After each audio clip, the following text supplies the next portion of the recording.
Hola, buenas tardes y bienvenidos una vez más a Sin Tabúes.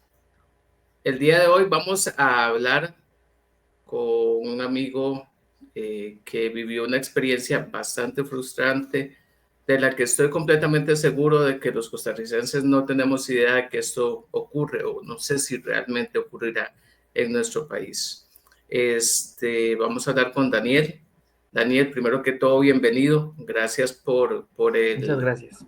por el espacio, por contarnos tu experiencia, o sea, por decirnos qué viviste en esos momentos. Mira, y te voy a ser bastante sincero, nosotros en Costa Rica desconocemos del todo la palabra que es un anexo. Sí,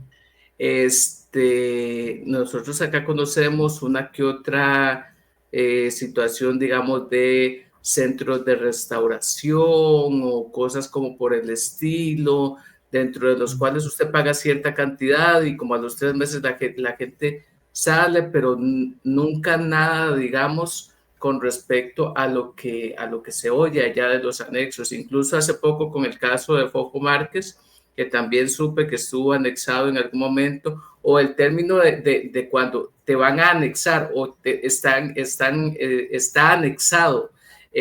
Cuéntanos un poquitito primero que todo para ponernos en contexto qué es un anexo o sea, cómo se promociona, qué es lo que te dice el anexo o cómo se anuncia un anexo en México.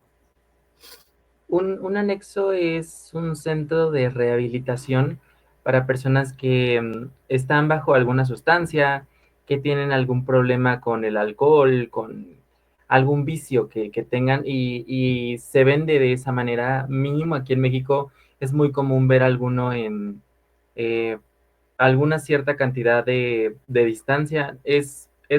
Aquí tal cual en el municipio en el que estoy, hay mínimo unos 30. O sea, es algo que se ve mucho y también depende la zona en la que esté. Aquí en México, yo soy de una zona un poquito poblada.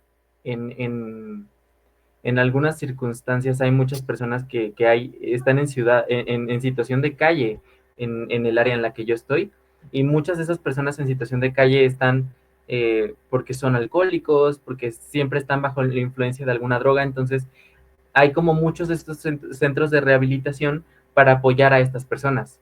Solo que hay algunos que reciben apoyo del gobierno y que el gobierno de alguna manera los está promocionando, y hay algunos que no. Hay algunos que a mí tal cual algún día me surgió la idea de hacer una tienda, y a ellos algún día les surgió la idea de hacer un centro de rehabilitación sin ningún protocolo de seguridad, sin ningún, ni siquiera el gobierno, ¿sabe? No, no está el lugar exacto. Hay El gobierno se mete en esto, tiene ciertas regulaciones o simplemente a mí se me ocurre en mi casa voy a hacer un anexo. ¿Qué dice el gobierno al respecto? Hay muchos lugares en los que sí se da como aviso. También depende de la ayuda que te da el gobierno, porque en muchas ocasiones el gobierno apoya a estos lugares por un buen social, un bien social. Entonces, a veces hay cierto apoyo en algunos que sí tienen como sobrenombre, algunos que sí tienen como los protocolos de sanidad, de seguridad, y hay algunos en los que no, hay algunos en los que, como te dije, simplemente a mí un día se me antojó abrir un anexo y lo abrí y tal cual lo hice bajo mi criterio y como yo veía las cosas. Ok, ok, correcto. Ahora, Daniel, me gustaría, si es tan amable, de contarnos un poco, bueno, algo acerca de tu infancia, tus padres, cómo fue tu relación con ellos en tu infancia, digamos, tu adolescencia. Eh, Mi situación fue un poco complicada porque eh, también por la zona en la que yo estoy, es como una comunidad muy grande de personas creyentes, muy religiosas. Mi familia siempre ha sido muy católica. Entonces, tienen como muchas tradiciones. Aquí en México hay muchísimas personas que son parte de esta religión, Solo que hay algunas áreas en donde es como más prolongado esto y también como más extremista. Yo estoy en una de estas áreas donde es como más extremista el hecho de que hay muchas familias que son creyentes. Entonces, mi familia siempre se quedó, ha estado como en esa religión y debido a esa religión hay muchas cosas que yo como persona no tenía la oportunidad. Yo, yo soy parte de la comunidad, a mí me gustan los hombres, entonces eso era algo que desde niño yo sabía, pero obviamente por mi familia, por la casa, por la religión en la que estaba, uno siempre tiene el miedo. Yo conocía historias de vecinos que habían echado a sus hijos a la calle simplemente por salir del closet, o historias de cómo mataron en la esquina a dos personas que se estaban besando y eran del mismo sexo. Como es una zona muy conservadora, muy religiosa, pero de una manera muy extrema, sí ha habido casos así, e incluso la policía no puede hacer nada, porque ya es como la policía no puede combatir la religión. Y eso es algo que lo hemos visto en diferentes ciudades, en diferentes momentos de la historia, y que sigue pasando hoy en día, que una religión llega a matar a una persona por ser gay y nadie hace nada porque no puedes tú como gobierno combatir contra una religión, aunque sea muy extremista y aunque maten a gente o le hagan daño. Daniel, nada más, digamos, para el público que no te conoce, ¿qué edad tienes tú ahorita? Yo tengo 22. Y cuando saliste del closet con tu familia y demás, ¿qué edad tenías? Yo sabía de mi orientación desde que yo era niño, entonces, la primera vez en la que yo lo platiqué, en la que yo salí del closet con mi familia, yo tenía unos 12 años, yo lo platiqué con mi mamá y creo que ahí fue como el principio de todo lo que se vino después y también parte de que yo estuviera en uno de estos lugares, en un anexo. Después de ahí, la comunicación con mis padres como que se quebró, hubo muchas cosas en las que ya después yo como que ya no era parte de la familia simplemente por decir que era diferente o que no estaba a la imagen de lo que ellos querían. Entonces yo salí del closet a los 12 años. ¿Tienes hermanos, Daniel? Mande disculpa. ¿Tienes hermanos o hermanas?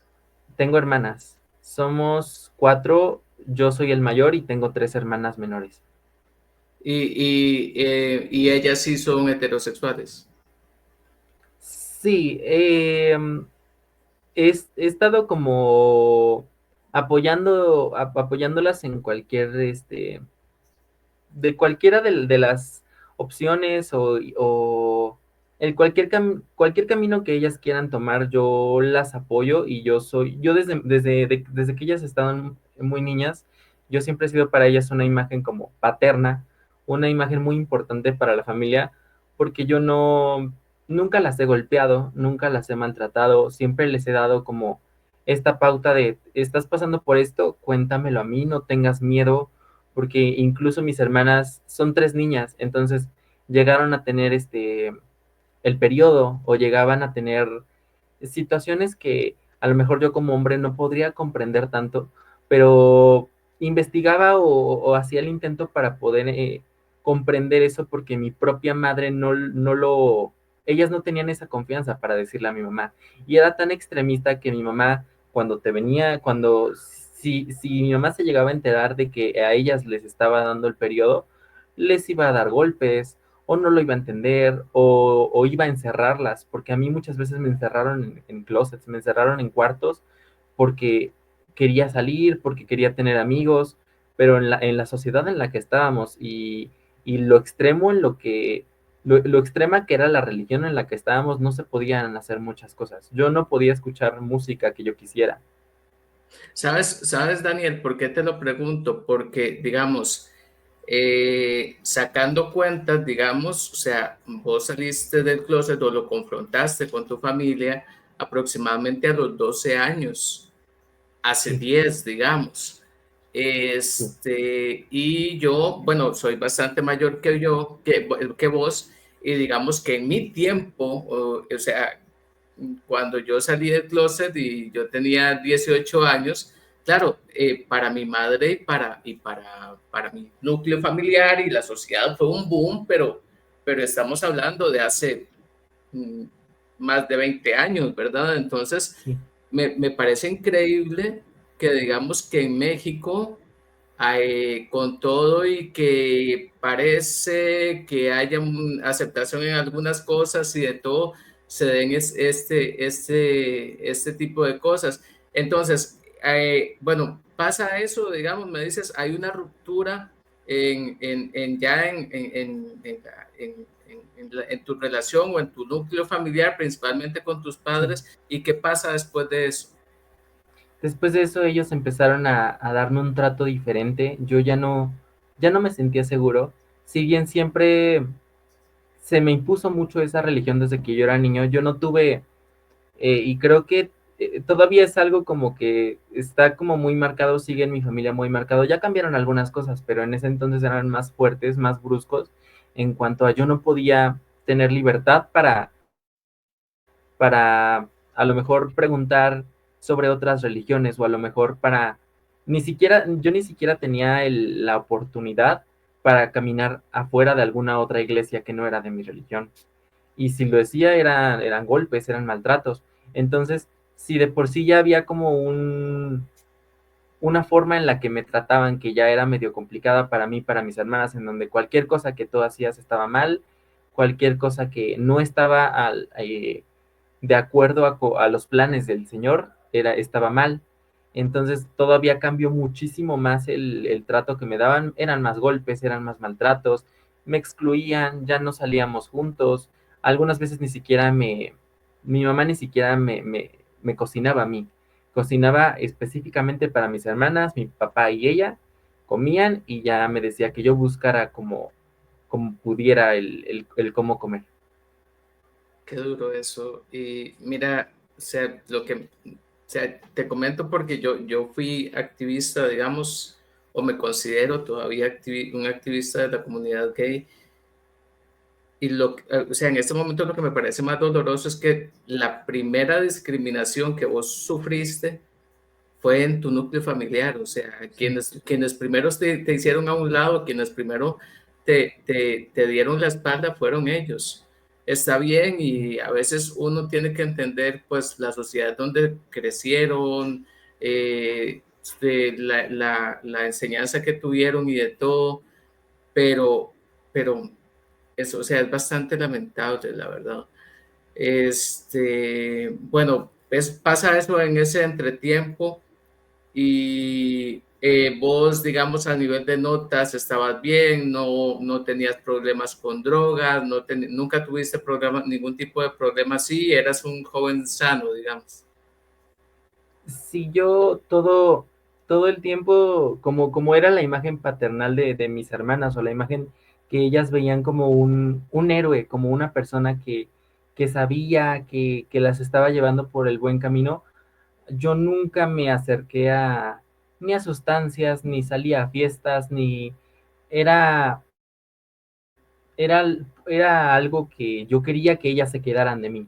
Entonces, incluso había veces en las que yo tenía ganas de llorar o me sentía mal y yo no quería llorar enfrente de ellas porque se iba a quebrantar esa imagen de mi hermano es una persona valiente, es un superhéroe, es una persona que siempre está apoyando, que siempre está feliz, porque ahí también hay otra cosa, que yo siempre, pese a lo que me estuviera pasando, siempre sacaba una sonrisa y eso se los quería dejar muy marcado a ellas. Entonces, siempre fue mi propósito siempre fue ayudar y apoyar a mis hermanas más que a cualquier otra persona porque yo me veía en ellas, está creciendo otras personas que van a pasar por esto, yo no puedo permitirlo.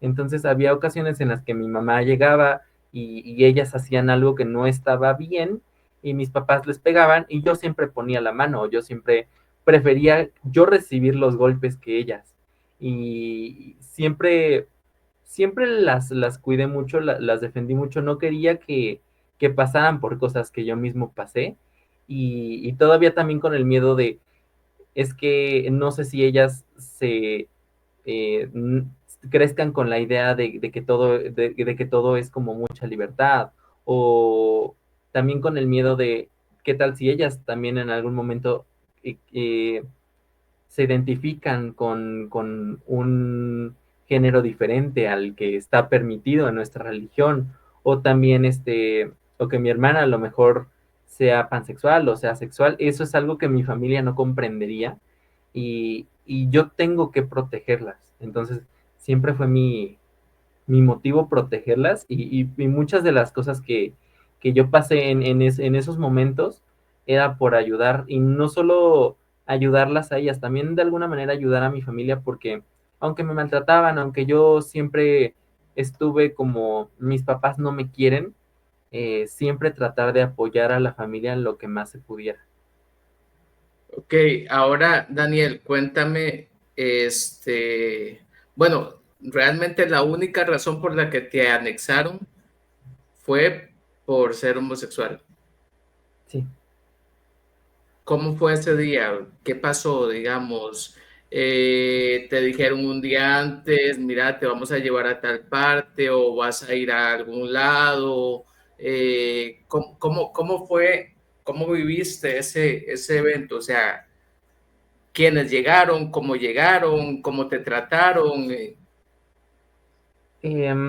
Pasó un momento en el que le dije a mis papás que yo me identificaba de tal manera, ellos no lo aceptaron, cambió el trato que ellos me dieron, eran más crueles, eran más brutales en algún aspecto, y ahí llegó una parte muy importante porque tenían ellos muchos problemas económicos en ese momento, entonces ellos empezaron a pedir préstamos, y los préstamos eran, ellos no pedían a bancos, ellos Ujú, había de por medio prestamistas y los prestamistas que estaban de por medio eran personas muy peligrosas. Entonces, ellos entraron en mucho estrés, en mucha ansiedad y ellos decidieron que lo mejor era que yo me saliera de la escuela, que yo dejara de estudiar. Entonces yo me salí de la escuela, yo busqué opciones para conseguir dinero, trabajos, empecé a trabajar en una estética y yo lo hacía para que mis papás no les pasara nada porque en algún momento también estas personas habían amenazado con hacerle daño a mis hermanas. Entonces era algo que yo no me podía permitir y a lo mejor mis papás no eran lo suficientemente maduros como para decir, ok, esto está pasando, vamos a hacer esto y esto. No, todavía pagaban una y para meterse en otra. O sea, y esto pasa mucho, mucho en México. Te sales de una para meterte en otra. Sacas un préstamo y sacas otro para pagar ese préstamo y con el préstamo que te liberaron lo vuelves a pagar y es como un cuento de nunca acabar. Entonces yo me metí en esta estética, empecé a trabajar y empecé yo a frecuentar mucho con un amigo, una persona que yo conocía de la estética, era un cliente y él también se identificaba como, era parte de la comunidad, también le gustaban los hombres, también era gay, entonces empecé yo a empatizar mucho con él, a platicar con él, nos volvimos mejores amigos en un pequeño tiempo y mis papás empezaron como a ver la posibilidad de que a lo mejor era más que una amistad, que yo y él éramos pareja, que ya me había olvidado, porque cuando yo salí del closet, yo le comenté a mi mamá que yo no era gay, yo le dije que era bisexual. Entonces, yo pensé que era como más tratable decirle que era bisexual, porque ujú. no se iba a quedar con que solo le gustan los hombres. A lo mejor iba a decir, en algún momento eso va a cambiar y era más tratable. Entonces, empezaron a ver que yo salía más con este chico y me empezaron ahí en ese entonces a amenazar. Me decían que me iban a llevar. Mi papá me decía que me iba a llevar a un lugar donde me iban a golpear. Me decía que me iban a llevar a un lugar donde me iban a quitar lo joto, lo gay. Y me decían que me iban a dar una lección si yo seguía frecuentando a esta persona y si yo seguía teniendo de alguna manera manerismos, porque el que yo no, a veces salían y a mí nunca me ha gustado el fútbol. Entonces, el que ellos jugaran y que yo nunca aceptara era como algo está raro, él está como teniendo manerismos, está como de alguna manera expresando algún lado femenino y era algo como que mi papá no soportaba. Entonces, después de amenazas y de amenazas y de amenazas, llegó una última vez en la que ellos me pidieron que no siguiera apoyando, que no siguiera trayendo a ese chico a la casa, porque ya lo había traído en varias ocasiones. Él sufría abusos por parte de sus papás, lo golpeaban, pero era de una manera más brutal, más fuerte que lo que yo vivía, que lo que yo había visto en algún momento. Llegó un día en el que le arrancaron las uñas de los dedos Oh, no. por... Él tenía ya como muchas cosas, tenía muchas heridas. A mí me daba mucha tristeza, me daba mucho el querer ayudarlo, el querer apoyarlo. Entonces yo no podía no ayudarlo. Él venía y me pedía ayuda y a lo mejor mis papás se iban a enojar, pero yo sabía que estaba haciendo algo bien porque yo lo estaba ayudando. Entonces llegaron y después de varias y varias amenazas, la última vez que lo traje, el siguiente día me dijeron que ellos me iban a tener una sorpresa para mí. Ya era como algo de todos los días, entonces yo no les creí y al día siguiente me levanté, me arreglé para irme a la estética, entraron unos hombres a la casa y me agarraron, eran como 3 o 4 personas, unos me agarraron de los brazos, unos me taparon la boca, unos me estaban dando golpes para que no gritara, me cargaron, me llevaron a un auto y ahí fue cuando llegué yo al anexo. Ese fue el último día que yo estuve en casa, el último día que yo pude ver mis hermanas después de un tiempo y creo que el momento en el que se quebró para siempre, como que dio un tajón, la relación que yo tenía con mis papás. Creo que ahí sí fue cuando ya todo cambió porque después de ese momento no los vi en 2 años. Eh, qué duro, o sea, entonces todos esos golpes, todos esos maltratos lo estaban viviendo, o sea, todo estaba siendo orquestado, o sea, todos tus padres estaban viendo el maltrato y la forma en la que te llevaban y en ningún momento se involucraban, en ningún momento te decían, mire, no, yo se lo llevo, no, no No, trataron de hacer nada.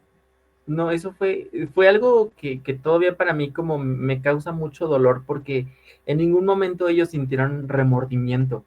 A lo mejor en gestos, en pequeños gestos que hacía mi mamá, había como un remordimiento, como un vamos a cancelar esto, pero igual era como algo que mi mamá no podía parar porque mi papá pagaba muchas cosas de la casa y mi papá tenía otras parejas. Entonces era como que mi mamá siempre tenía que hacer lo que él le dijera, mi mamá tenía que seguir la corriente de lo que él dijera, incluso me dolió mucho porque en sus gestos no hubo nada cuando me estuvieron golpeando. Entonces, no, eso me marcó mucho y todavía creo que tengo guardada en mi mente las caras de ellos cuando todo esto estaba pasando y no hicieron nada. Yo creo que tú como padre o tú como madre, si ves que a tu hijo le están haciendo algo, si ves que a tu hijo le están causando dolor, pues tú te metes o tú intentas hacer algo y ellos no lo hicieron. Entonces, fue muy complicado. ¿Tus hermanas vieron eso? No, ellas no estaban.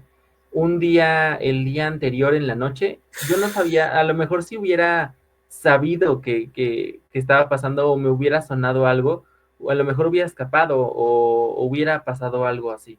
Pero un día antes, en la noche, se llevaron a mis hermanas a dormir con mis tías. Mis papás me dijeron que ellas habían ido a una pijamada con mis primos entonces yo no lo pensé mal porque sí se frecuentaban mucho y tenían como una relación tenían una buena relación entre primos. Entonces nunca me imaginé que se las estaban llevando para que no vieran que me iban a secuestrar, que me iban a llevar a un lugar. Ahora, Daniel, o sea, bueno, nos quedamos en el punto en el que eh, te, te forzan, te meten al carro, iban más personas, cómo fue la llegada, cómo eran las instalaciones en sí, tenía, no sé, algún tipo de pinta como de hospital, de centro de restauración o era una casa o cuéntanos esa parte, porfa. En cuanto me subieron al carro, ellos me iban golpeando, se iban burlando de mí, me iban a decir que me iban a llevar a un lugar donde se me iba a quitar mi manera de ser, donde me iban a empezar a gustar las mujeres.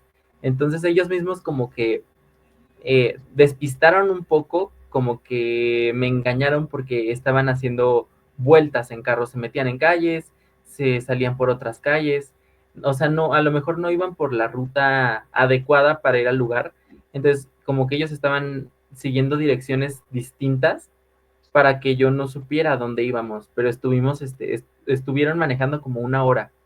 Entonces, salimos y ya ellos me enseñaron el lugar. Era una casa, como se veía abandonada, era de 2 pisos y estaba en la entrada el símbolo de Alcohólicos Anónimos, que es AA. Es un Ujú. símbolo que aquí manejan mucho para este tipo de lugares de anexos, Sí, acá en también. donde O sea, familias pagan. nosotros lo vemos, pero con, o sea, el típico logo de los Alcohólicos Anónimos, pero no Sí, sabía que se usaba ya para eso. sí, se pagan, familias pagan para que secuestren, porque yo creo que es secuestro, porque no estás tú consciente de esto y a lo mejor no quieres, pero de alguna manera lo hacen a fuerzas. Entonces,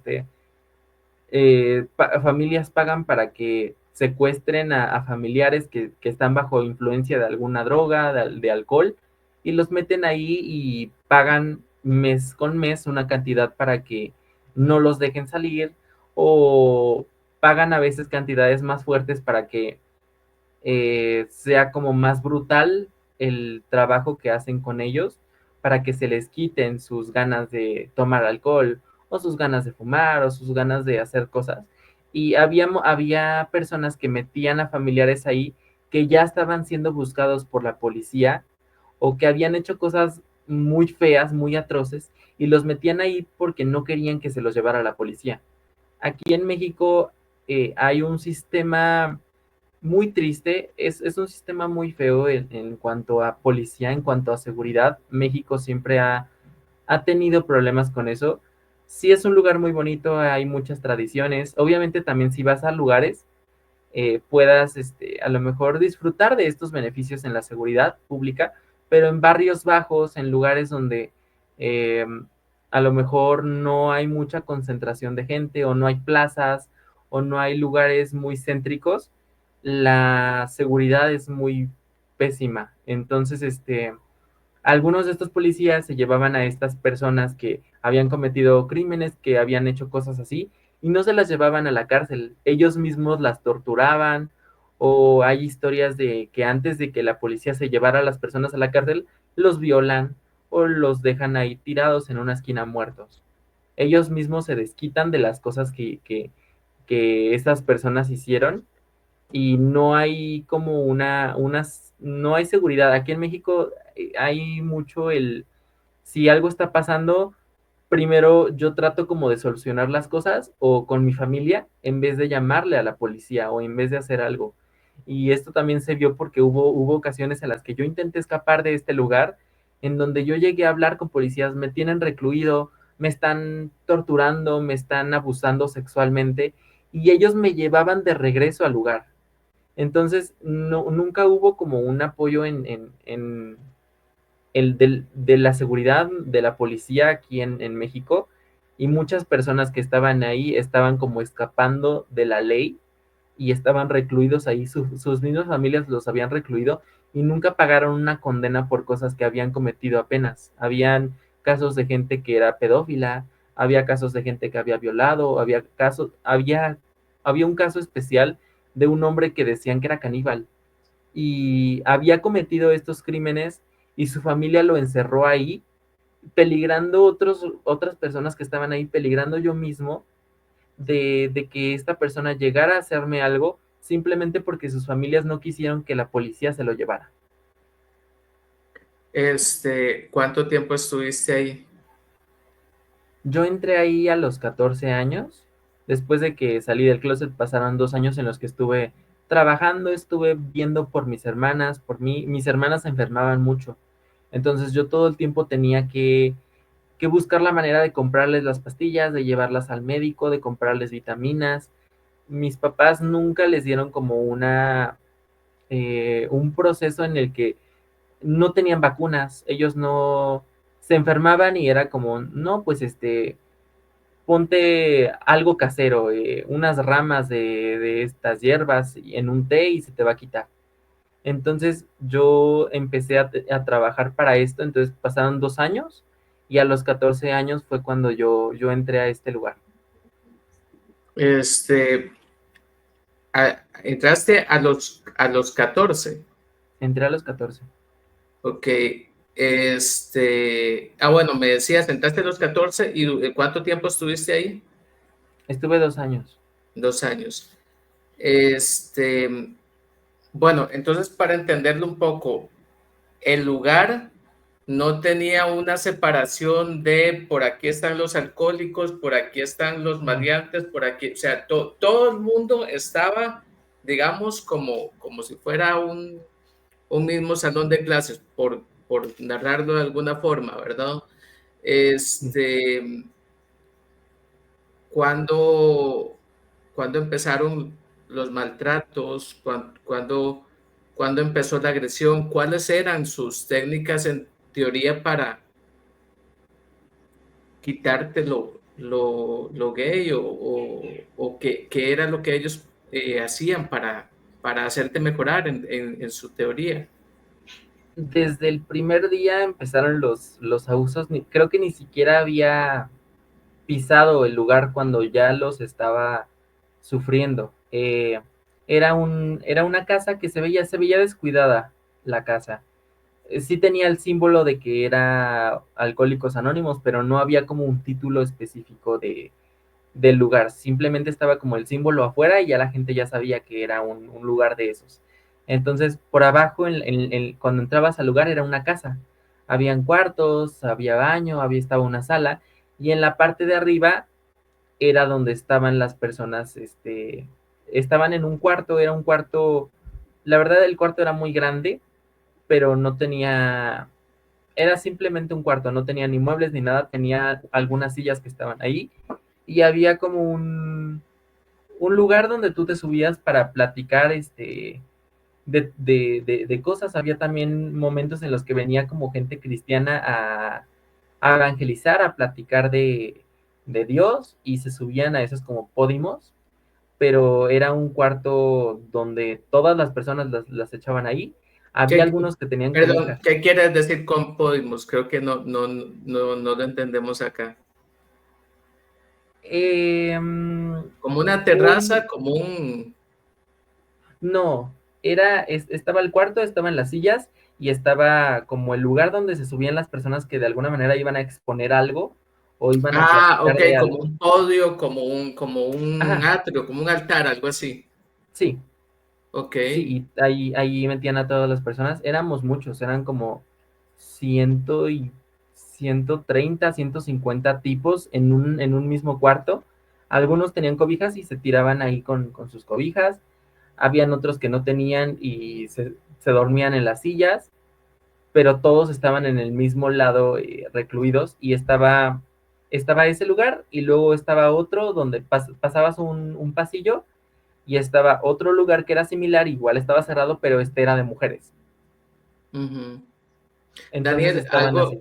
algo que quiero rescatar, digamos, como de esta parte de la historia, es que, o sea, yo no sé cómo contactaron tus padres o qué información les dieron antes de meterte ahí, pero estamos hablando de que te agarran a vos, un chico de 14 años, y lo ponen a dormir y a convivir, me imagino que sin mucha vigilancia con personas adultas, con personas que inclusive habían cometido crímenes, o sea, me parece tan, o sea, tan bizarro, o sea, tan increíble en tantos sentidos que, o sea, perfectamente ahí, o sea, mm, te pudieron haber violado en masa, te pudieron haber golpeado, te pudieron, no sé, y, y bueno, ¿cómo pasaron los días? Como te decía, o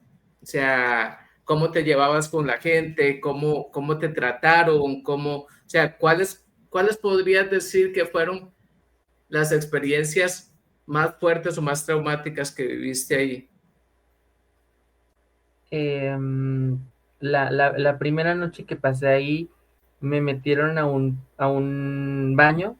Este baño se podía cerrar por afuera, entonces, por así decirlo, el primer día no estuve bajo supervisión, me metieron con esas personas y me encerraron, pero me encerraron en un baño. Me metieron en un baño, me aventaron una cubeta de agua helada, cerraron el baño por afuera con un candado y ahí me dejaron, ahí pasé todo el día, porque eso pasó en un día cuando temprano.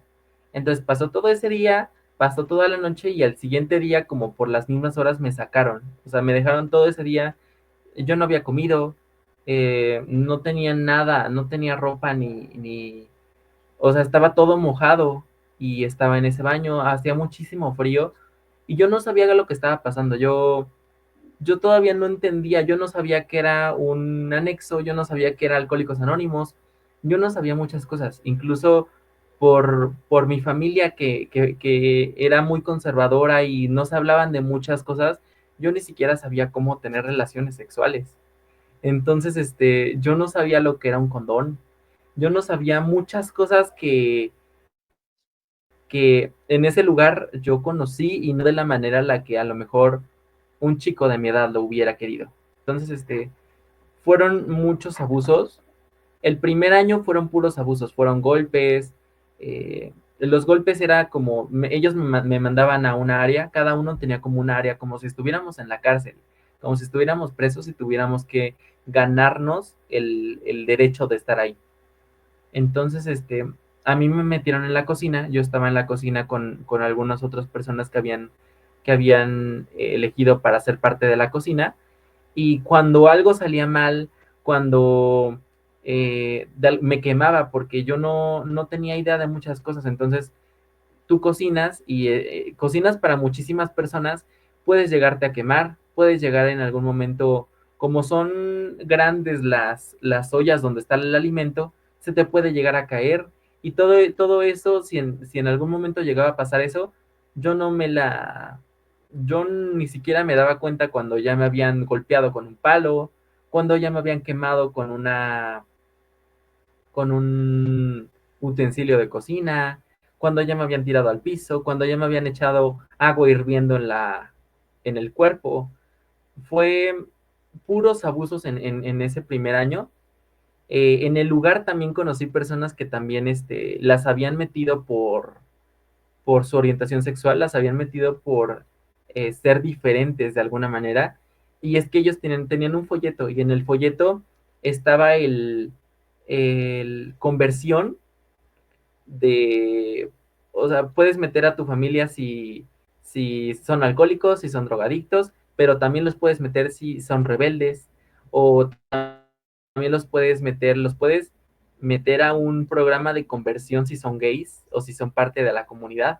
Entonces, habían muchas personas que también estaban como yo, que también las habían metido por esa misma razón, y éramos como los que más tenían rechazo, los que más sufrían abusos, golpes, maltratos, cosas muy, muy brutales. En algunas ocasiones me metían a cuartos donde se supone que estaban haciendo como este proceso de conversión y me enseñaban videos pornográficos, o ellos mismos como que me querían instruir al alcohol. Eso también era como algo muy, que a mí me daba me movía mucho, porque es un lugar donde tratan de encerrar a las personas para que no lleguen a la bebida, y en el mismo lugar bebían. Entonces, ellos mismos como que me querían instruir en tómate esta cerveza y si no te la tomas, te voy a romper esto, te voy a hacer esto de esta manera, o te voy a dejar a dormir con las personas que están más locas del lugar, con las personas que tienen más problemas mentales, porque había personas que también tenían problemas mentales, habían señores que se comían su excremento, habían personas que se arrancaban el cabello, o a lo mejor que no habían llegado de esa manera, pero que ya el lugar los tenía así. El señor, había un señor que su familia lo había anexado ahí y ya llevaba 5 años, 5 años donde no estuvo, donde no pudo ver el sol, donde sufrió abusos, maltratos, donde su familia lo abandonó y ni siquiera sabía nada de ellos. Y todavía lo que suena más y lo que es más fuerte es que la familia todavía estaba pagando mensualmente para que siguiera ahí. O sea, ni siquiera era como, voy a abandonar allá a un familiar, pero voy a seguir pagando eso porque no quiero verlo más en mi vida. Había, digamos, algún tipo de profesional de la salud manejando No. todo, ni doctor, psicólogo, psiquiatra, nadie, no, nadie estaba realmente capacitado, era simplemente alguien que a la chapucería pues se inventó pues sus técnicas pues empezó a aplicarlas a como le salieron de la mente. Sí, no, no había ninguna persona como profesional en ese aspecto, en ese lugar. El jefe del lugar, la persona que había como creado el lugar, a veces iba y contaba su historia y es un señor como de 60, 55 años, en ese entonces esos años tenía, se le veían, y él platicaba que él también había recaído de alguna manera en los vicios, en las drogas, y que había salido de eso porque tuvo un accidente y en el accidente vio a Jesucristo. Entonces, como que eso le dieron como los ánimos para abrir ese lugar, y también pensó que el único lugar donde se podía salir de esos vicios era estar encerrado, porque el señor, cuando pasó este accidente, estuvo en un hospital durante varios meses. Entonces, en esos varios meses en los que estuvo en el hospital, no, no tenía alguna manera de adquirir alguno de estos eh, químicos, alguna de estas sustancias. Entonces, él de ahí como vino la idea de la mejor manera de que esto pasara es hacer un anexo porque están las personas encerradas y no tienen manera de llegar a estas sustancias. Entonces, él contaba su historia y las personas que estaban encargadas del lugar eran los hermanos de ese señor, eran conocidos de ese señor, pero de cabecilla de ese lugar eran unos 10 hombres, incluido él. No había ni psicólogos, ni psiquiatras, todo ellos se lo sacaban de lo que ellos pensaban o de videos que veían. Las terapias de conversión ellos se las inventaban porque incluso en terapias de conversión que llegaron a ver aquí en México muchos, muchos años atrás que ya cerró eso gracias a la vida, eso ya no está, pero que en su momento esas terapias eran a base de choques, de electrochoques, Electrochoques. Ajá. eran también te manipulaban como con algunas cosas de tu familia, te ponían a leer libros, pero no, ellos me daban, su terapia de conversión que ellos me daban era hazlo alcohólico, hazlo como machista y ponlo a ver pornografía 24/7. Daniel, yo sé que esto es muy, muy fuerte tal vez y dejo a tu criterio, digamos, el responderme o no. Eh, Fuiste abusado sexualmente en varias ocasiones, me imagino. Sí, Este, o sea, básicamente todo el tiempo fue maltratos, trabajo en cocina, trabajo forzado, violación, o sea, nunca hubo absolutamente nada que te hiciera sentir bien, o sea, prácticamente, o sea, lo que me hace, lo que me hace ver es que prácticamente es como si fuera un campo de concentración, como los que olvidamos, según nosotros, los seres humanos, olvidamos hace mucho y parece mentira que estas cosas sigan pasando. sí. ¿Cómo saliste de ahí? Em, Pasaron los 2 años, te digo, al principio el primer año fueron de puros abusos en manera físico, se podría decir, con golpes, hubo mucha manipulación también, ellos, como que jugaron mucho con esa manera, esa también era como parte de su terapia de conversión. En algún momento me mintieron, me dijeron que mi familia había fallecido en un accidente, me encerraban en cuartos, o me echaban agua y me dejaban ahí, se supone que era como, ellos decían que era para que yo me hiciera más valiente, para que yo me hiciera más resiliente, porque una persona, la persona gay que ellos pensaban, que es como algo que mucha gente tiene, es un hombre débil, un hombre que no puede hacer muchas cosas, un hombre que no puede cargar, y esas eran como cosas que hacían más todavía. Me llegaron a decir que mi familia se había muerto, me llegaban a poner a que limpiara cosas, me ponían a que hiciera muchas cosas que yo no entendía mucho sobre las cosas que pasaban ahí, sobre muchos temas, porque también subían personas a estos podios para platicar de sus historias,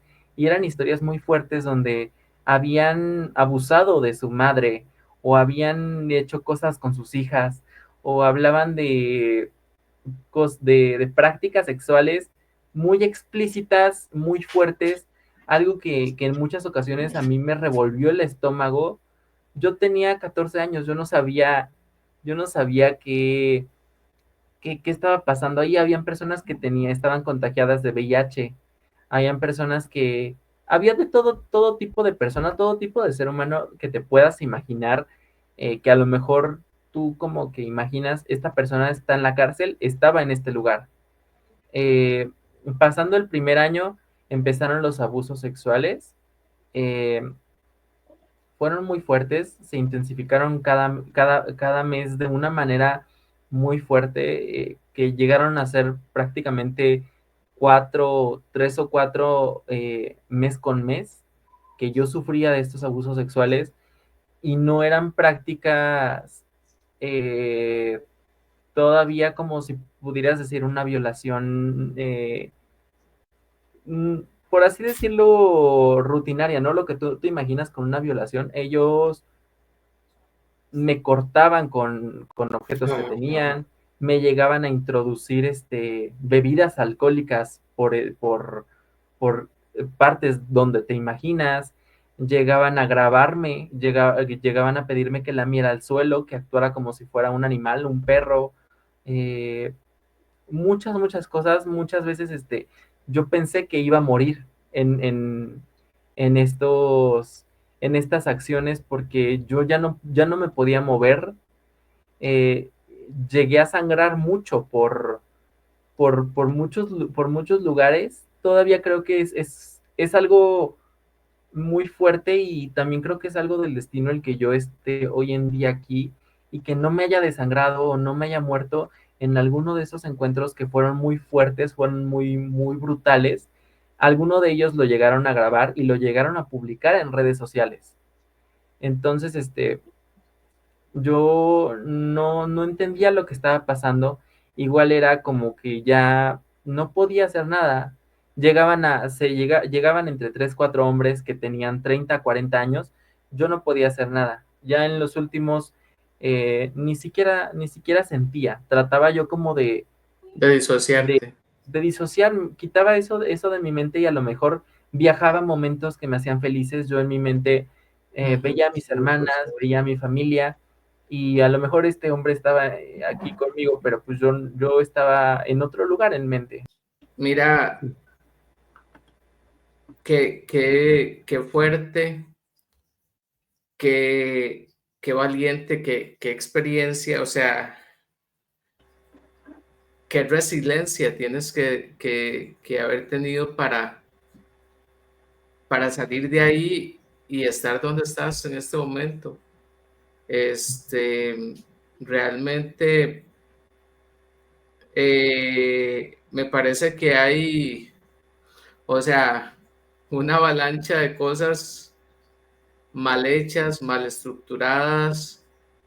No solo era el abuso físico, sino el abuso psicológico, decirte que tu familia ya no existía, que tu familia ya se había muerto. O sea, que, ¿qué pensabas vos cuando estabas ahí? ¿Vos pensabas que probablemente ibas a seguir toda tu vida ahí? Yo siempre busqué la manera de salir de alguna manera u otra. Hubo veces en las que ellos me engañaban, porque hubo algunas ocasiones en las que ellos querían probar si yo ya estaba apto para salir a hacer mandados, a traer algunas cosas que ellos ya necesitaban. Entonces, ellos llegaban a hacerme trampas. Una vez llegaron unas personas que estaban metiendo un mueble al lugar y que iban a sacar uno viejo. Entonces me llegaron a decir que me subiera al mueble y que ellos me iban a ayudar a escapar.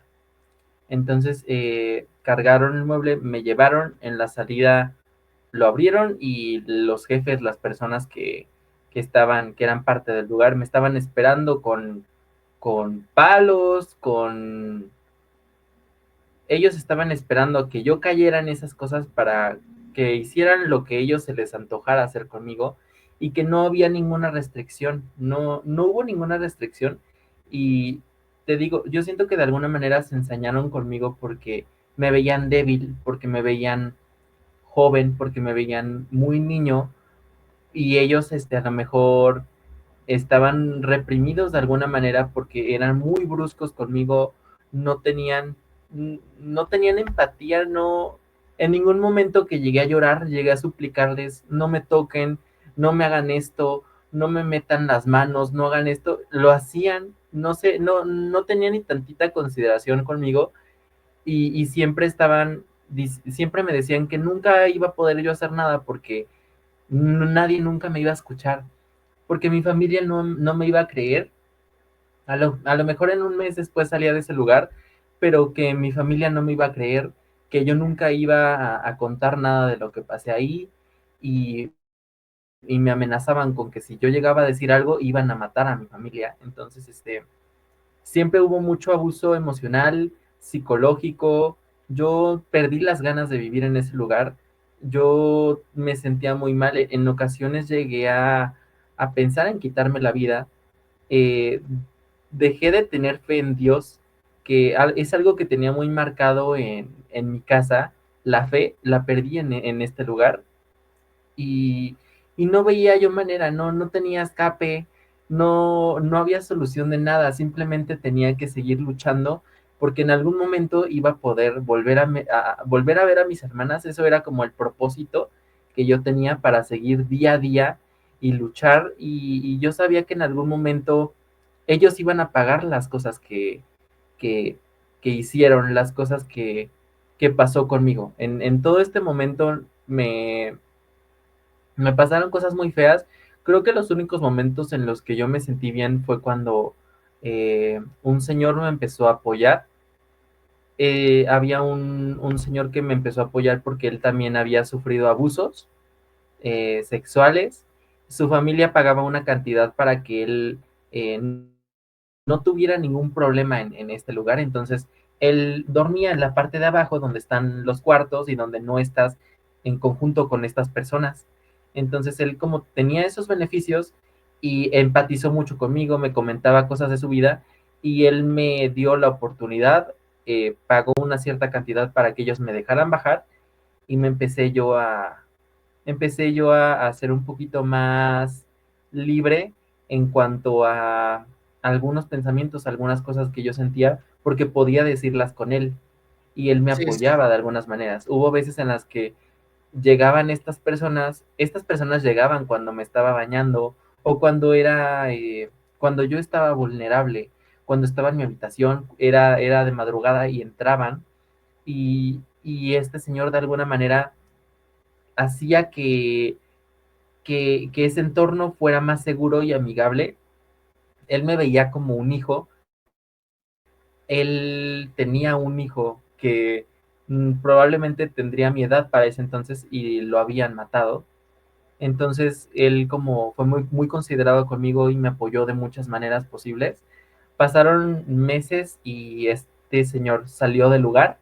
Entonces este señor salió del lugar, iban a volver a mandarme con las otras personas que estaban anexadas, iba a volver a sufrir los abusos, iba a volver a sufrir las violaciones, iba a volver a pasar varias cosas que pasé. Habían momentos en los que había una pileta grande. Una pileta es como un depósito de agua. Entonces, me llegaban a meter en ese lugar para que lo limpiara con otros reos y había reos bueno, había personas que estaban ahí anexadas que pedían hacer esto conmigo para abusar de mí en ese espacio. Entonces, siempre tenía muchísimo miedo cuando me ponían a limpiar ese lugar en específico, porque los maltratos ahí eran muy fuertes y no me podían escuchar porque gritaba y por el lugar, por el depósito en el que estábamos, no se escuchaba, nadie sabía lo que estaba pasando. Entonces, muchas veces intenté yo salir de este lugar, ellos bajaban mi cabeza sobre el agua y muchas veces quedé inconsciente porque me ahogaba, porque no podía ya respirar de las cosas que estaban pasando. Y cuando ellos veían que ya se estaban como sobrepasando mucho, ahí es cuando paraban o le bajaban el nivel, pero era abuso tras abuso. Hubo una ocasión en la que intenté incendiar el lugar. Igual creo que fue una de las veces en las que más me golpearon, me brutalizaron más entre todas los encargados del lugar y todavía me pasaron con las otras personas para que yo estuviera vulnerable. Ok, él está golpeado, está maltratado, le dimos una golpiza, lo vamos a meter con estas personas porque ahora está vulnerable y ahora estas personas pueden hacer lo que quieran con él. Entonces fue abuso tras abuso, salió este señor del anexo, él prometió que iba a venir por mí, yo no me sentía muy mal, yo no iba a conseguirlo, yo mismo sabía que a lo mejor iban a ser mis últimos días en el lugar, ya estaba yo muy grave, estaba ya muy mal, había bajado muchísimo de peso desde el momento en el que entré hasta ese entonces, muchas cosas en mí habían cambiado, había perdido la fe, ya no tenía voluntad de vivir.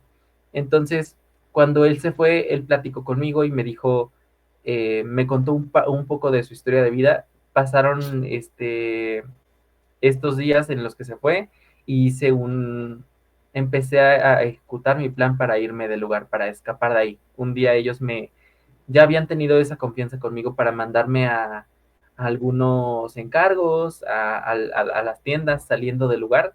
Entonces, el último día que yo estuve ahí fue un día que me mandaron temprano a que fuera a comprar unas cosas.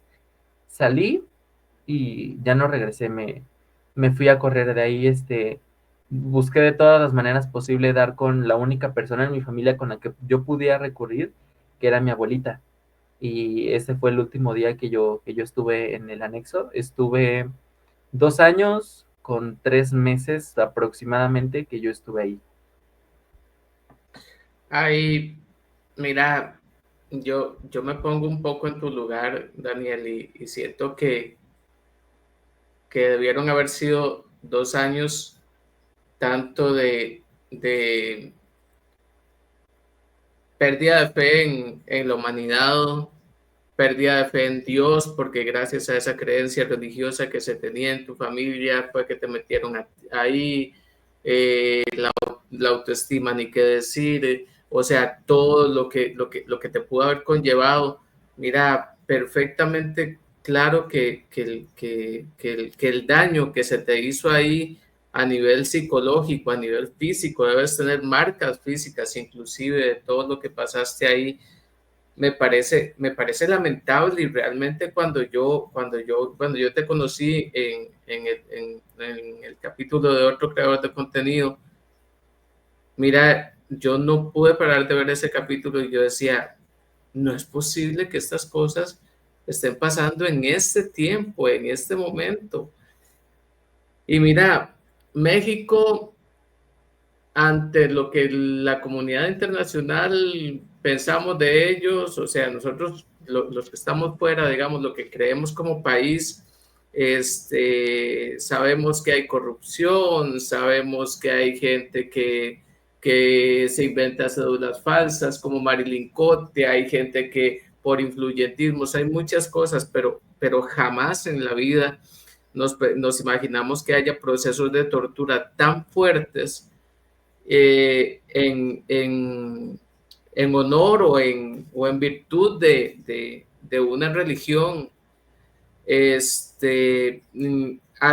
Bueno, me decías que te comunicaste con tu abuela. Ahí me imagino que le contaste qué estaba pasando y que cuéntanos después de ahí, digamos, ya una vez después de que saliste de ahí.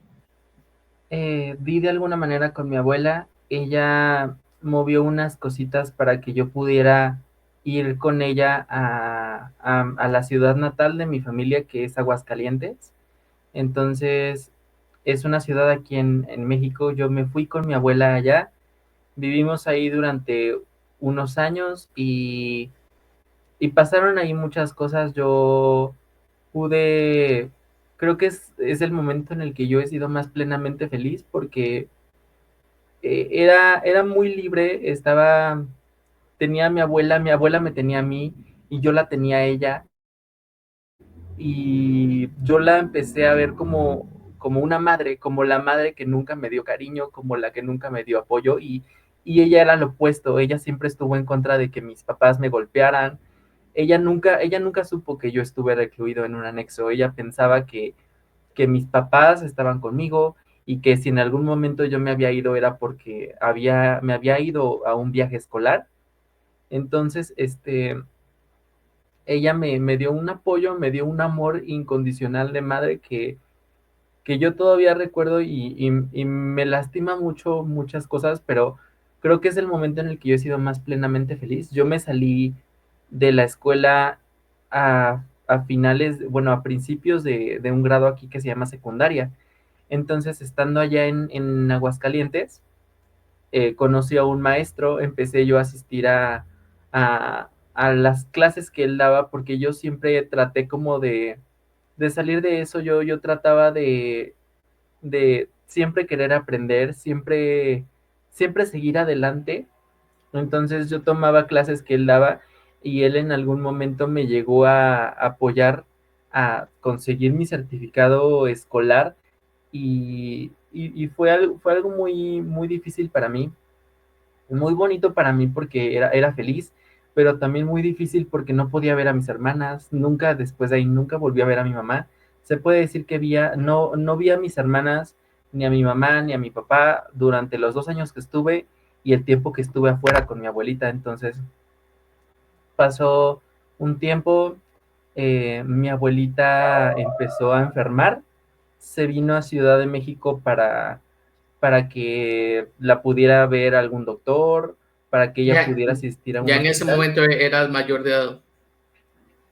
Eh, Tenía 17 años, Ujú. entonces habían pasado, fueron 4 años en los que estuve en el anexo, después estuve con mi abuelita y iba a cumplir los 18 cuando todo lo que después se vino. Ok, y bueno, ¿qué pasó después con tu abuela? O sea, Se, Se enfermó y se vino a Ciudad de México a un hospital a que la apoyaran, a que le dieran como un mejor tratamiento. Ella tenía diabetes tipo 2. Entonces se le estaba subiendo muchísimo la presión, estaba teniendo ya muchos problemas de salud, entonces se fue de Aguascalientes a Ciudad de México. Ella me dejó encargado con unos vecinos, yo estaba cuidando de la casa cuando pasaron unas semanas y me llamaron y me dijeron que ella había fallecido. Y ahí en Aguascalientes ya no tenía alguna manera de sobrevivir. Pasé algunos meses en donde me estuvieron cuidando estos vecinos, estuve yo también consiguiendo de alguna manera lo que se necesitaba para cuidar el lugar, para mantener la casa, pero era muy fuerte, era un gasto muy, muy importante para mí. Entonces yo me vine a Ciudad de México, tenía yo 18 años cuando me vine a Ciudad de México. Eh, Regresé, no me pude nunca despedir de mi abuelita, eh, pude verla ya en el cementerio, en el panteón, y nada, ah, me sentí muy mal, había yo perdido a la persona que más me había amado, la persona que más había empatizado conmigo, y creo que fue otro momento de la vida en la que me decaí, me sentí muy mal, mis ganas de vivir que ya las tenía muy, muy altas por todo el proceso que había pasado, que ya había sanado yo de alguna manera, se volvieron a caer y como yo ya no tenía algún otro lugar para llegar para vivir, tuve que volver a regresar a vivir con mi mamá, con mis hermanas. Y, y fue algo muy, muy difícil porque después de tanto tiempo sin verlas, volví a tener comunicación. Mis hermanas ya eran grandes, ya no tenía yo con ellas la misma comunicación y mi mamá les había dicho que yo las había abandonado. Entonces ellas ya para ese entonces me odiaban.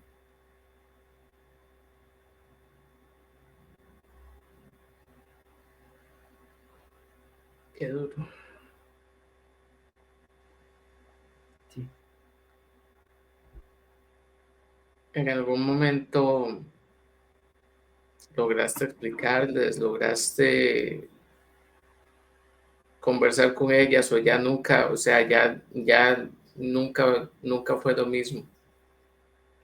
Eh, yo en casa de mi mamá eh, fue como si regresara al punto desde el principio. O sea, ya había pasado las cosas que llegaron a pasarme, que fueron fuertes, que fueron difíciles, y ya había sanado de esas cosas y regresé al punto del principio. ¿Tu papá Entonces, seguía ahí? no, mi papá ya se había ido, mi mamá y él habían terminado y él se había ido a vivir con otra mujer. Y mi mamá ya había cambiado un poco, ya no tenía como tan estrictas sus prácticas religiosas, seguía teniendo como ese, esa parte en la que yo ya no tenía confianza en ella, ya no podía platicar con ella.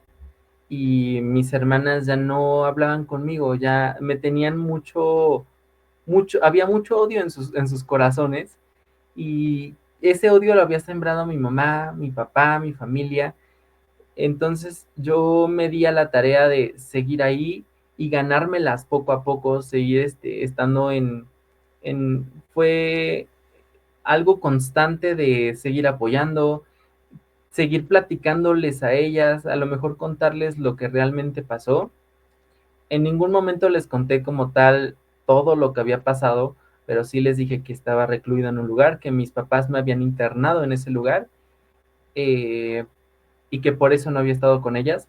Tiempo después recuperé su amor, el amor que ellas me tenían, pero fue algo muy, muy difícil para mí también cuando llegué a Ciudad de México y todo lo que pasó con mi abuelita y todo lo que pasó con mi familia, intenté volver a buscar a mi mejor amigo, a la persona que a lo mejor yo podía contarle él cómo me sentía y me iba a entender y me iba a apoyar. Y llegué y me dijeron que se había quitado la vida.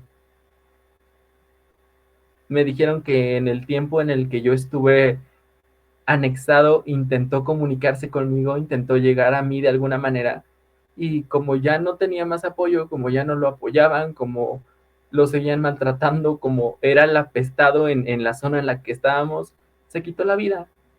Entonces, yo todavía cargo mucho con lo que pasó con él, cargo mucho también con lo que pasó con mi abuela, cargo mucho cargo mucho con muchas cosas que pasaron, que a lo mejor yo me sentí culpable en ese momento. Todavía me duele mucho platicar de estos temas porque son personas que me marcaron la vida, son personas que fueron como ángeles, que de alguna manera llegaron a mí para apoyarme, para darme,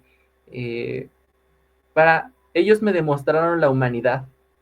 Entonces, el ya no tener a esas personas fue para mí muy complicado y después de ahí yo tuve que seguir saliendo adelante porque no podía estancarme en un lugar, volver a, no podía volver a hacer que mis hermanas volvieran a tener odio conmigo o no podía volver a hacer que volvió como mi yo anterior de que no quiero que ellas me vean mal, no quiero que ellas me vean llorar, no quiero que ellas me vean como realmente soy, una persona que sufrió mucho, una persona violentada, una persona abusada, no quiero que ellas tengan esa imagen de mí.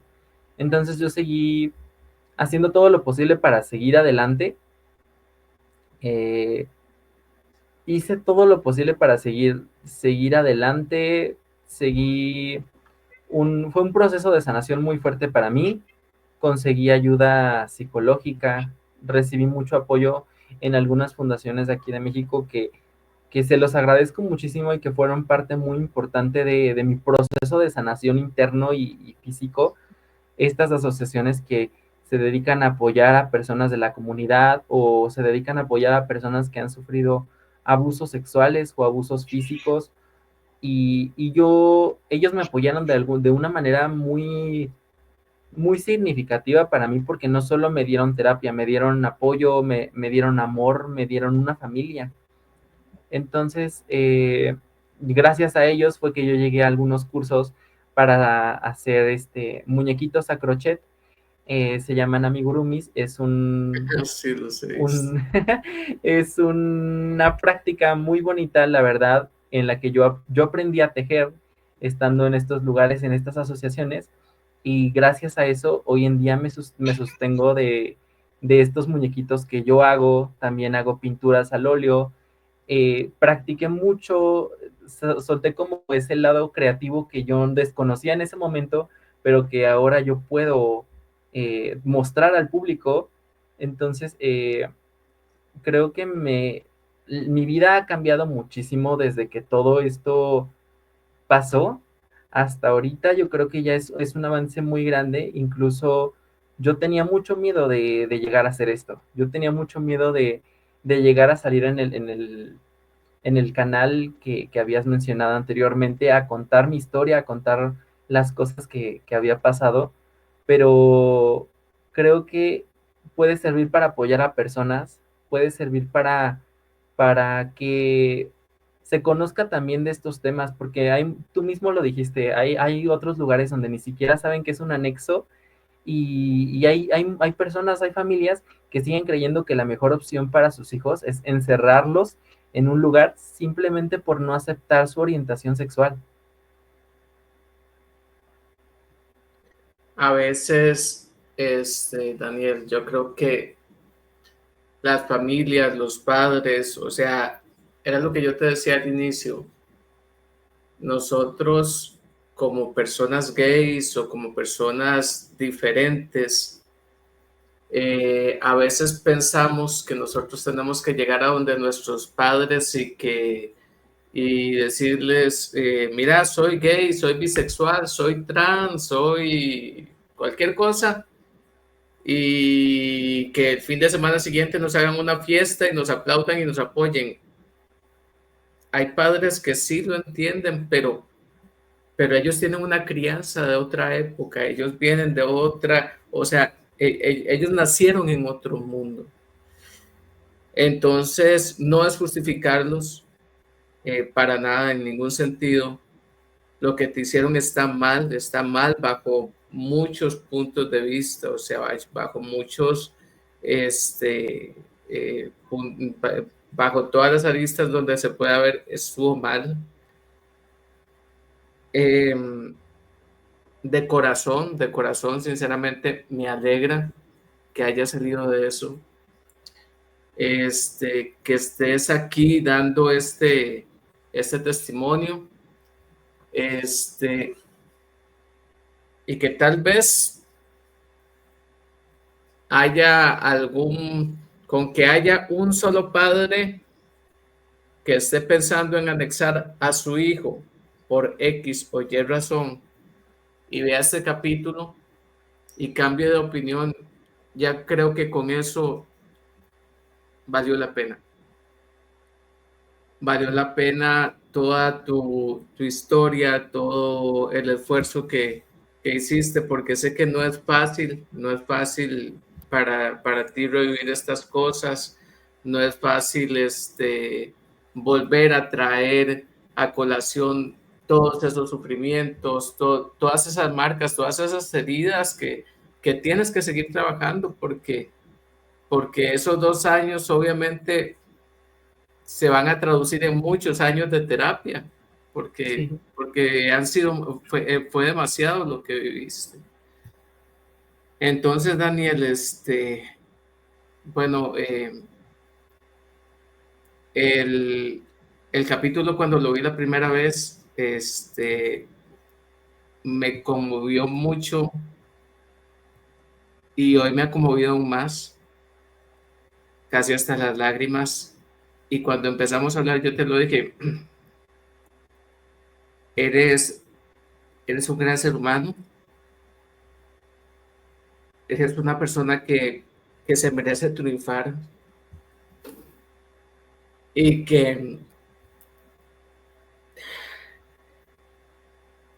y que realmente entiendas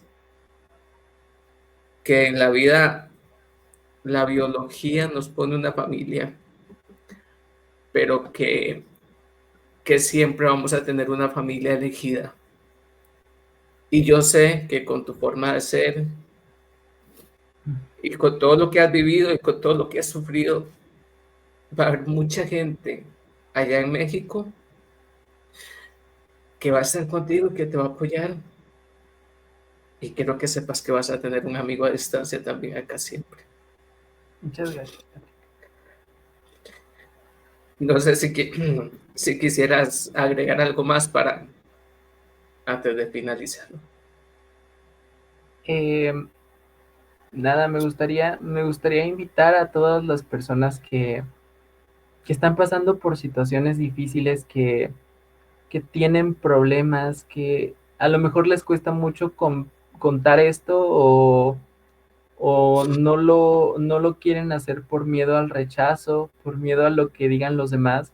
Yo los invito a que lo hagan, que busquen asociaciones, porque es tan bonito poder apreciar al mundo de una forma diferente y es tan bonito cuando estas cosas, cuando puedes sacar todo lo que tienes dentro y puedes compartirlo a personas. Es muy bonito que estés aquí apoyándome, Patrick, en verdad, que estés aquí contando un poquito de esta historia. Yo, la verdad es que no me creía capaz de contar esto. Yo no me creía capaz de platicar las cosas, pero siento que ya muchas cosas cambiaron. Siento que ya soy más fuerte, una persona más fuerte. Y, y todas las cosas que en algún momento llegaron a sucederme, llegaron a pasarme, me llegaron al lugar en el que estoy ahorita. Yo no podría decir que si en algún momento se me prestara la oportunidad para no pasar las cosas que pasé, yo creo que dejaría que volvieran a pasar, porque eso me ayudó a ser una persona valiente hoy en día y apoyar a muchas personas. He apoyado a muchos chicos de mi edad que han intentado quitarse la vida, que han buscado ayuda y que no la han tenido. Yo quiero que si ellos tienen tienen miedo de hacerlo, aquí estoy yo puedo ser una imagen para ellos. A lo mejor muchos de ellos están en sus casas y no tienen miedo de contar las cosas, y yo puedo ser una máscara para ellos, para que ellos se expresen, para que ellos también tengan la oportunidad de ser escuchados. Entonces, yo puedo ser un amigo a distancia si en algún momento se sienten tristes, se sienten mal. eh, aquí voy a estar yo para apoyarlos de alguna manera. Hoy en día trabajo en estas asociaciones para seguir apoyando a más personas, para que se sigan contando historias, para que se quite este miedo y también para que se conozcan nuevas formas de ayuda, porque terminar con tu vida no es la solución de un problema. Entonces, quiero invitarlos a todos que conozcan un poquito, que no tengan miedo de hacerlo. Si es que lo tienen, busquen ayuda, busquen alguna asociación, los pueden ayudar. Son casas refugio donde apoyan a muchísimas personas que están pasando por lo mismo que a lo mejor tú y yo estamos pasando. Y, y nada, también te quiero agradecer a ti, Patrick, por darme esta oportunidad, por contar un poquito más, un pedacito que a lo mejor no se había contado en el otro video en el que llegué a estar, y que ahora a lo mejor se contó de otra perspectiva. Muchas gracias por darme la oportunidad. Igual aquí en México tienes un amigo y no dudes en llegar a mandarme algún mensaje o a preguntarme alguna cosa si es que lo necesitas. Algo con lo que quiero cerrar y que quede muy claro para todas las personas que vean el video, es que en el video del creador de contenido anterior, llamado Anonymous, para darle algún crédito por... Tú estabas con la cara tapada Sí, y hoy estás aquí dando la cara. sí, Y hoy estás dando la cara y estás dando la cara por todas esas personas que están en un anexo sufriendo lo que vos sufriste. Y sí, también, o sea, es bueno que México se dé cuenta y es bueno que las autoridades de México se den cuenta, porque en México yo, según lo que he escuchado, hay tanta gente que se hace de la vista gorda por dinero. sí. Daniel, una vez más, de corazón, te agradezco tu participación, te agradezco haber estado aquí y pues nada, creo que nos toca despedirnos, ya se nos hizo largo el capítulo. Sí, sí, muchas Es- gracias por la invitación, Patrick. que tengas un buen día y que tengas una muy linda vida. Muchas gracias, tú también. Bueno, esto fue un capítulo más de Sin Tabúes. Les agradezco a todos si han llegado hasta acá y les recuerdo pues apoyarme. A veces son estos los momentos en los que yo quisiera tener mucha más difusión para que este tipo de mensajes lleguen a donde tengan que llegar. Les agradezco el haber participado y el haber escuchado este video. Gracias por estar aquí y buenas noches.